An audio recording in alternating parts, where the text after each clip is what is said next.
Missing video archives this week? The good news is you don't have to. You can hear the rest of this conversation and Video Archives After Show by subscribing to the Video Archives Patreon. Head on over to patreon.com/video archives to subscribe today. Guns of the Magnificent Seven, which was the third film, second sequel of the Magnificent Seven series, directed by one of my favorite Columbia B-movie directors, Paul Wenkos. And Roger is holding the box as we speak right now, and he's going to be reading the back of the box as per usual. Glorious orange box with the Magnificent Seven of this film standing in front of it. This is an MGM. This is a Metro-Goldwyn-Mayer Western Legends branded box. And the back quote is, an action-packed, well-written, gorgeously photographed story. That's Hollywood Citizen News. Okay, and of course, it is the tiniest writing, but at least it's white on orange.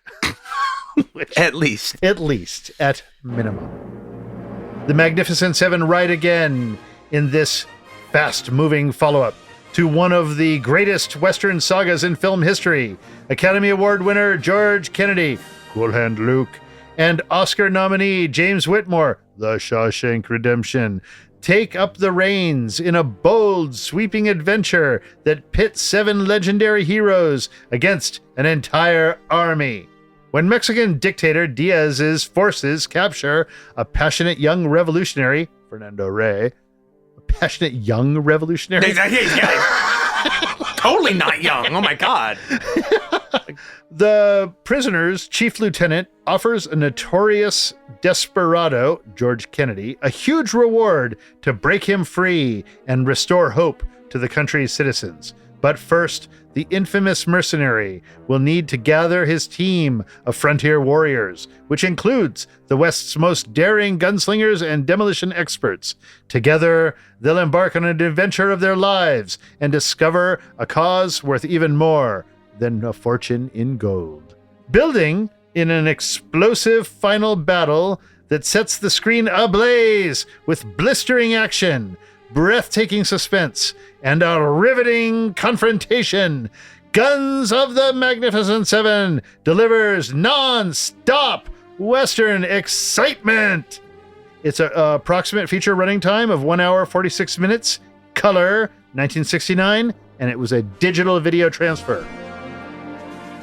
I saw this film on the NBC Saturday Night at the Movies in the 70s.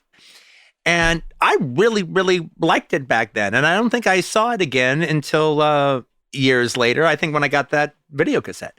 This video, did you buy this video cassette for 30 cents? Is that what I see here? I don't know. It's labeled as 30 cents. I might have been picked it up at a swap meet for that. Good deal. For that good deal. That cheap. It's going to pay for itself today. Yeah. Yes, it will. So I've saw it twice.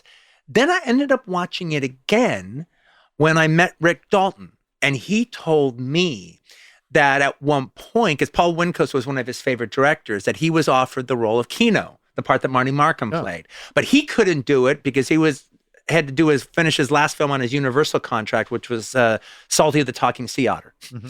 And so he was really pissed that he had to do the worst movie of his fucking career, Salty the Talking Sea Otter, all right, when he could have been playing the McQueen role in a Magnificent Seven sequel directed by his favorite director.